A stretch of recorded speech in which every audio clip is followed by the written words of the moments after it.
अस्सलाम वालेकुम रहमतुल्लाहि वबरकातुह। कैसे हैं आप लोग? स्क्रीन शो हो रही है सबको? चले, आप अनम्यूट करके आंसर कर सकते हैं। ठीक है। जी। ये हमारा बैच है, बीपीएससी टीआरई 4 अरबिक का।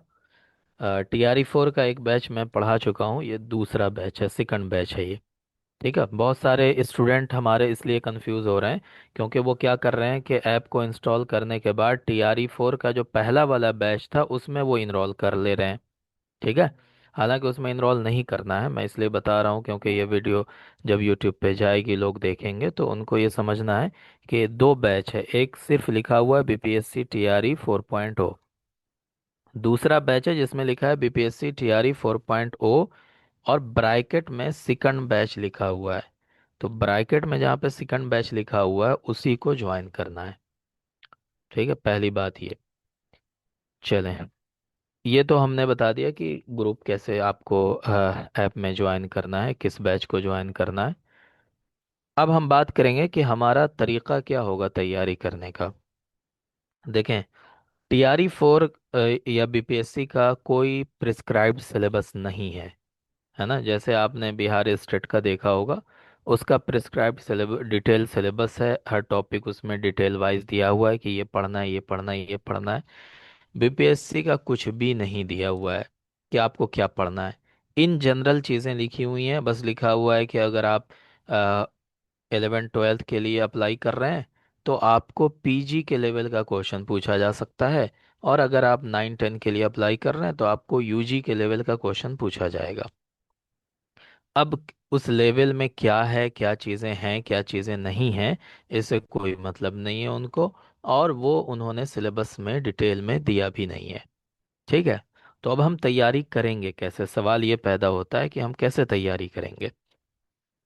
तो देखें, हमारी हमारे तैयारी का जो तरीका होता है, तो हम कोशिश करते हैं कि जो स्टेट का सिलेबस है उससे रिलेटेड चीज़ें ही आपके सामने रखें, क्योंकि ज़्यादातर यही होता है कि जो स्टेट का सिलेबस है उसी के आसपास के क्वेश्चन पूछे जाते हैं, है ना। और दूसरी चीज़ ये कि बिहार के अंदर यूजी और पीजी में जो सिलेबस चलता है वो पटना यूनिवर्सिटी का सिलेबस यहाँ पे चलता है। ठीक है। तो जो पटना यूनिवर्सिटी का सिलेबस चलता है तो उस सिलेबस को भी हम डिस्कस करेंगे और देखेंगे उसमें क्या क्या चीज़ें हैं, और उस पर उसको भी हम थोड़ा सा पढ़ने की कोशिश करेंगे, यूजी का सिलेबस भी और पीजी का भी। ठीक है, जो हमारे एग्ज़ाम में काम आएगा। तो ये हमारा तरीका होगा पढ़ने का। दूसरा ये कि हमने जो पिछला बैच पढ़ाया था टीआरई 4 का पहला बैच, तो उसके अंदर हमने सब्जेक्टिव चीज़ें पढ़ाई थी, है ना। हर चीज़ का नोट दिया था और सब्जेक्टिव के अंदाज में पढ़ाया था। लेकिन अभी जो स्टेट का क्वेश्चन आया, आप लोगों ने देखा होगा बिहार स्टेट का, तो उसमें उन्होंने क्या किया, आउट ऑफ द सिलेबस जाकर नेट के लेवल के क्वेश्चन पूछे हैं। आप लोगों ने देखा उसको? बताएं। आवाज जी आ रही सर। है मेरी? जी हाँ। जी जी तो देखा। उसमें क्या आपने देखा होगा, नेट के लेवल का क्वेश्चन पूछा गया और उसकी वजह से स्टूडेंट्स को बहुत परेशानी हुई, है ना। तो हालांकि उन्होंने गलत किया, और स्टेट में गलत उन्होंने किया, उसमें वो उनकी गिरफ्त हो गई, है ना। लोगों ने उस पे क्लेम कर दिया और कंप्लेन किया। लेकिन अगर ये पैटर्न वो बीपीएससी में कर दें और इसी लेवल का क्वेश्चन आपके बीपीएससी में पूछ दें, तो आप उसको ऑब्जेक्ट ऑब्जेक्ट नहीं कर पाएंगे। ठीक है। क्यों नहीं कर पाएंगे? क्योंकि वो ये कह देंगे कि हमारा तो कोई सिलेबस ही नहीं, हम तो कुछ भी पूछ सकते हैं, है ना। हमने तो लिख दिया है कि हम पीजी के लेवल का क्वेश्चन पूछेंगे, और नेट में भी पीजी के लेवल का पूछा जाता है। ठीक है। तो आप वहाँ पे फिर हम एक्सक्यूज नहीं दे पाएंगे अगर वो उस लेवल का क्वेश्चन पूछ लेते हैं तो। इसीलिए मेरी कोशिश ये रहेगी कि दो यूजीसी नेट के जितने क्वेश्चन हैं, प्रीवियस क्वेश्चन, उनको भी हम सॉल्व करेंगे। ठीक है। तो थोड़ा सा आप लोग उसके जी लिए भी मेंटली तैयार रहिएगा कि हम ज़्यादा से ज़्यादा ऑब्जेक्टिव क्वेश्चन करने की कोशिश करेंगे। हम हमारे पास हसन ज़ैयाद के नोट्स हैं ऑब्जेक्टिव क्वेश्चन के बने हुए, हम उसको भी करेंगे, है ना। ज़्यादा से ज़्यादा क्वेश्चन पे ही फोकस रहेगा इस बार। पिछले बैच में मैंने क्वेश्चन कम करवाए थे और मेरा फोकस ज़्यादा सब्जेक्टिव पे था कि आप लोग किताबें पढ़ लेंगे और चीज़ों को पढ़ लेंगे तो क्वेश्चन कुछ भी पूछा जाएगा आप बता देंगे। लेकिन इस बैच में मेरी कोशिश ज़्यादा ये रहेगी कि हम क्वेश्चन के थ्रू ही पढ़ें, ऑब्जेक्टिव क्वेश्चन के थ्रू, और उसी में मैं डिटेल में जा करके आपको चीज़ें समझा दिया करूँगा। ठीक है। तो जी ये जी। हमारा तरीका रहेगा इस बैच में, है ना। थोड़ा सा मैंने अपना पैटर्न चेंज किया है।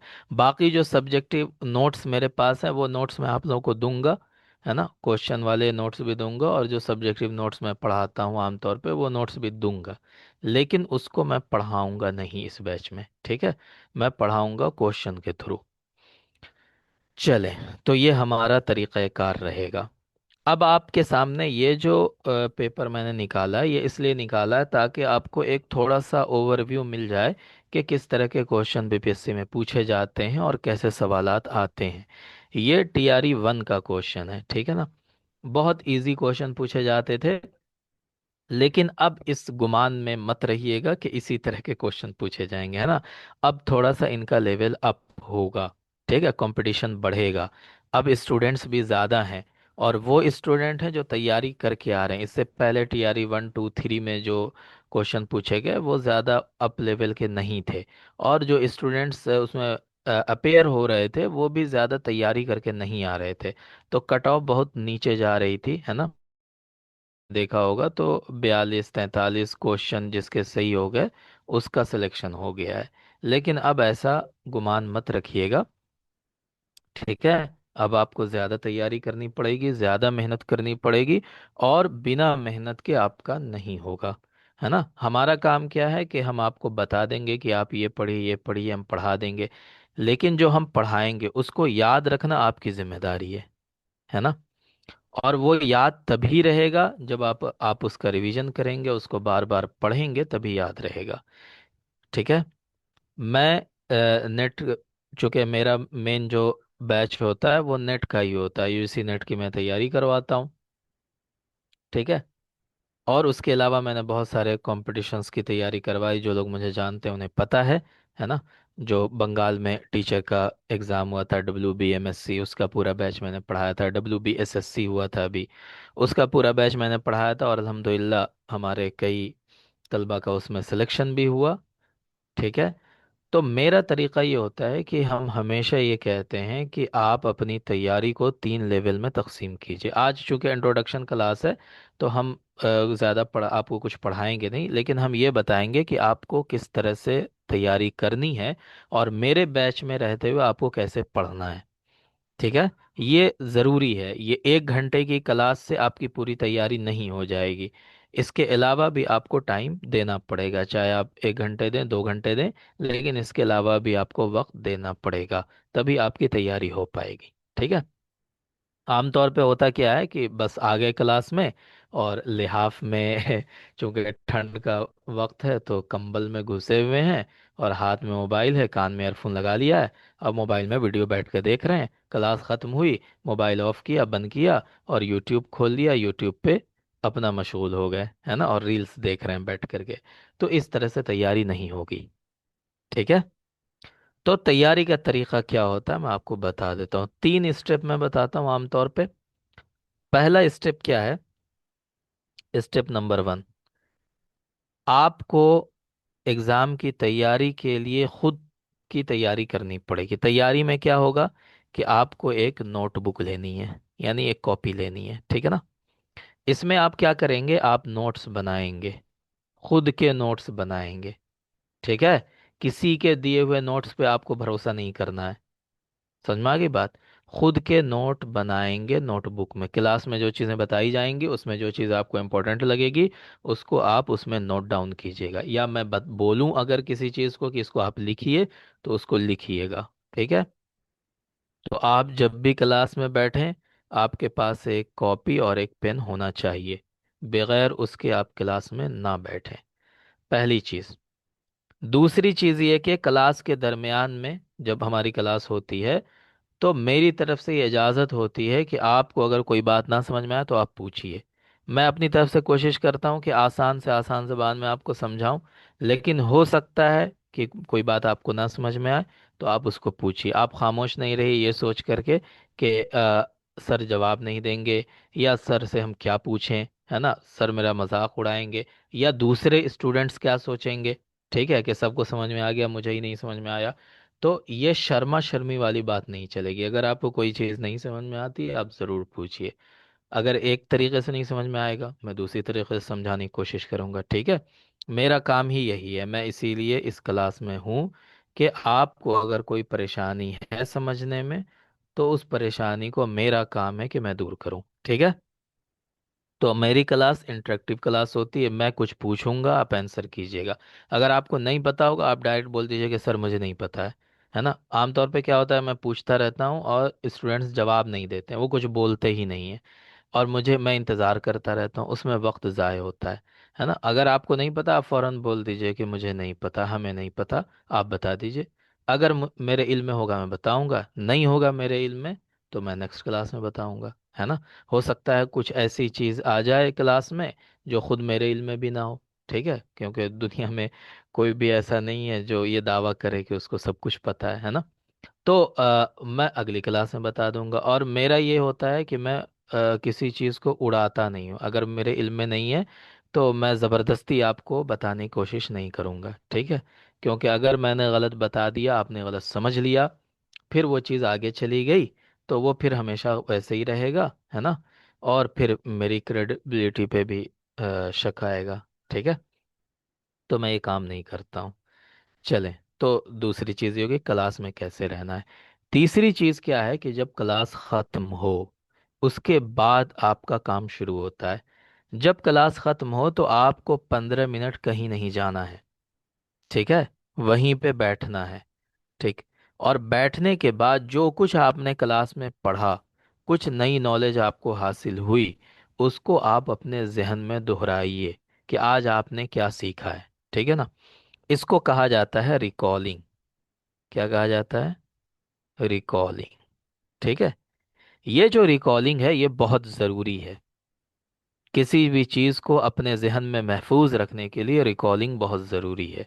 और रिकॉलिंग इमीडिएट होती है, फ़ौरन होती है, जैसे ही क्लास ख़त्म हो आप फ़ौरन बैठिए और जो कुछ आपने क्लास में पढ़ा उसको अपने जहन में दोहराने की कोशिश कीजिए। और जो चीज़ आपको याद नहीं आ रही है उसको आपने अगर नोटबुक में लिखा उसमें देख लीजिए, अगर नोट्स में लिखा हुआ, जो नोट्स मैं आपको पीडीएफ में दूंगा, आप उसमें देख लीजिए। लेकिन जो भी क्लास में पढ़ा उसको वहीं पे दोहराइए, ठीक है ना। ये काम आपको करना है। तीसरा काम क्या करना है कि नेक्स्ट क्लास में आने से पहले पिछली क्लास में जो आपको पढ़ाया गया उसको आप रिवाइज करके आइए, ठीक है। नेक्स्ट क्लास में आने से पहले पिछली क्लास का पढ़ा हुआ रिवाइज करके आइए। ये तीन काम आपको डेली करने हैं, ये डेली का काम है। समझ में आई बात? ये रिवाइज करके आना है आपको डेली, ठीक है।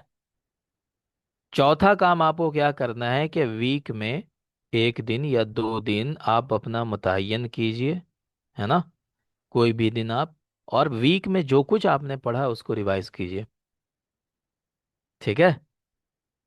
ये रिवीजन आपका लगातार चलता रहना चाहिए। ये नहीं कि हमने पढ़ लिया है, अब जब एग्ज़ाम का टाइम आएगा तो उस वक्त रिवाइज करेंगे, आपको याद नहीं रहेंगी चीज़ें, ठीक है ना। वही होगा कि जो पढ़ा लिखा था रियाज ने उसे साफ दिल से भुला दिया।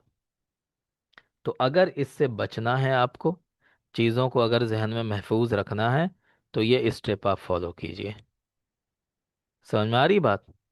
बताएं, करेंगे? जी जी, इंशाल्लाह। हाँ।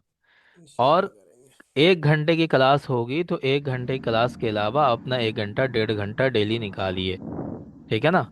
उसमें आप खुद मताला कीजिए, पढ़िए चीज़ों को, रिवाइज कीजिए, याद कीजिए। बहुत सारी चीज़ें ऐसी होंगी जो आपको याद करनी पड़ेंगी, वो मैं बताऊंगा क्लास में कि क्या चीज़ें आपको याद करनी है और क्या चीज़ें आपको रिवीजन से महफूज रह जाएंगी जहन में।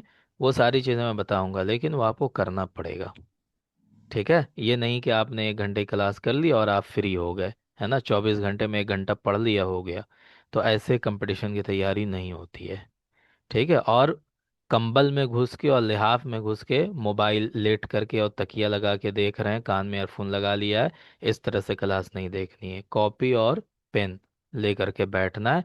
जिस तरह आप एक ऑफलाइन क्लास में बैठते हैं जहाँ पे आपके सामने आपके उस्ताद पढ़ा रहे होते हैं, जिस तरह वहाँ पे बैठते हैं उसी तरह इस क्लास में ही बैठना है। ठीक है। और कोशिश करनी है कि ज़्यादा से ज़्यादा लाइव क्लास ही ज्वाइन करें, है ना। बहुत सारे लोग क्या होते हैं कि उनके जहन में बात हो जाती है कि अरे रिकॉर्डिंग तो मिल ही जाएगी, चलो दूसरे दिन पढ़ लेंगे, तीसरे दिन रिकॉर्डिंग देख लेंगे, चौथे दिन उसकी रिकॉर्डिंग देख लेंगे। तो एक वक्त आता है कि आपके पास 10 क्लास की रिकॉर्डिंग जमा हो जाएगी और आप उसको नहीं देख पाएंगे, और आपका एग्ज़ाम का टाइम आ जाएगा। ठीक है। ये प्रैक्टिकल चीजें हैं जो आपको बता रहा हूँ, है ना। इंसान की नफ्सियात इसी तरह की है। ठीक है, उसको आराम चाहिए, है ना। ओ अरे कल देख लेंगे क्लास, चलो आज चाय पीने चलते हैं। ठीक है, ठंड का मौसम है, गुड़ की चाय पी लेते हैं, चलो।